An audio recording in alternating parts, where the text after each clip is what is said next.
भारत ने यूएनएचआरसी के 51st regular session में चाइना के शिनजियांग रीजन में ह्यूमन राइट्स सिचुएशन पर होने वाले डिबेट के रिजोल्यूशन में पार्टिसिपेट नहीं किया। हालांकि ये कोई पहला इंस्टेंस नहीं है जिसमें भारत ने इस तरह के रिजोल्यूशन से खुद को दूर रखा है। आइए आज के इस वीडियो में समझने का प्रयास करते हैं कि क्या थी ये रिजोल्यूशन जिस पे डिबेट होनी थी और क्या कुछ कारण हो सकते हैं जिस कारण से भारत ने अपने आप को इससे अब्सटेन किया। आइए समझते हैं। India also abstained from voting. On Thursday, interestingly, is abstained from voting. China's alleged human rights violation. Rights Council has voted down a motion.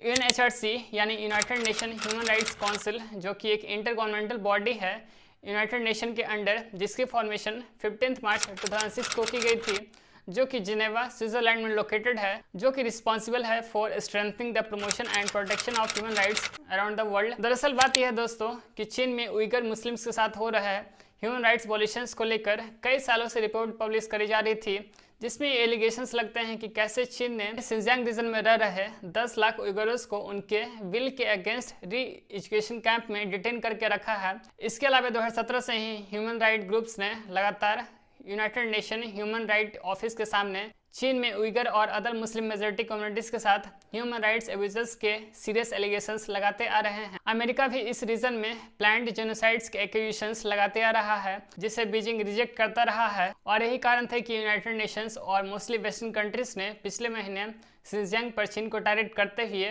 UNHRC को पहली बार ड्राफ्ट डिसीजन प्रेजेंट किया था, जिसे Britain, Canada, Finland, Iceland, Australia जैसे देशों ने को sponsor किया था, जिसमें यह मांग की गई थी कि कम से कम शिनजियांग पर डिस्कशन हो। पर जब जिनेवा में 47 मेंबर्स काउंसिल में इसकी वोटिंग हुई तो देशों ने 19:17 से डिबेट होल्ड के अगेंस्ट वोट किया, और जिस कारण से United nation human right council ने शिनजियांग पर होने वाले डिबेट के होल्ड करने के प्रपोजल को रिजेक्ट कर दिया। तो वहीं Argentina, Armenia, India, Brazil, Malaysia, Ukraine जैसे देशों ने इस वोटिंग में पार्टिसिपेट ही नहीं किया। खास बात यह रही कि यूक्रेन, जो कि चाइना के अगेंस्ट में होता है, उसने भी अपने आप को इस वोटिंग से अब्सटेन किया।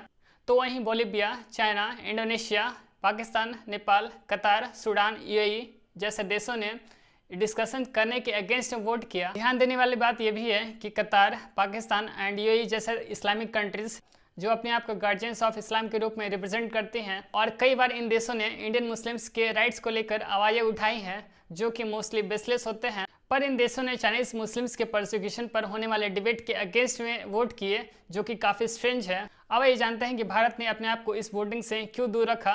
तो दोस्तों, ये कोई पहला मौका नहीं है जब भारत ने अपने आप को इस तरह के वोटिंग से दूर रखा हो।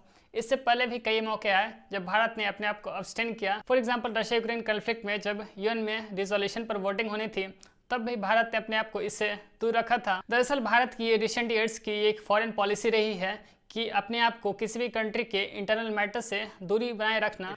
Do a transaction that I come in one conflict because it will help me in conflict too. That's not how the world works. तो इन दूसरा कारण जिसे फॉरेन मिनिस्टर एस जयशंकर ने दिए गए एक इंटरव्यू में कोट किया था, Necessary for me to join this axis or not, and if I'm not joining this, I must be with the other one. I don't accept that. वैसे भारत के इस स्टैंड को लेकर लोग दो ग्रुप में बढ़ जाते हैं। कुछ लोग कहते हैं कि भारत की जो स्ट्रेटेजी है अपने आप को एब्सेंट करने की किसी भी कंट्री के इंटरनल इश्यूज को लेकर के, वो सही है। तो वहीं दूसरी तरफ लोग कहते हैं कि दुनिया की सबसे बड़ी डेमोक्रेटिक कंट्री के रिप्रेजेंटेटिव्स होने के साथ ही, क्योंकि अब भारत विश्व गुरु बन चुका है, इसलिए ज़रूरी है कि भारत का खुद का कोई स्पेसिफिक एंड क्लियर स्टैंड हो। ऐसे में आपको क्या लगता है दोस्तों, नीचे कमेंट सेक्शन में जरूर लिखिए। तो आज की वीडियो में बस इतना ही। उम्मीद है यह वीडियो आपको इन्फॉर्मेटिव लगी हो। अगर आपको वीडियो पसंद आई तो इसे शेयर कीजिए अपने दोस्तों के साथ, और अगर आपने अभी तक हमारे चैनल को सब्सक्राइब नहीं किया है तो हमारे चैनल को सब्सक्राइब करके बेल आइकन को जरूर प्रेस कीजिए, जिससे हमारे इसी तरह के वेल एक्सप्लेन वीडियोज़ की नोटिफिकेशन आप तक सबसे पहले पहुँचे। चलिए मिलते हैं एक नए वीडियो के साथ, तब तक के लिए धन्यवाद।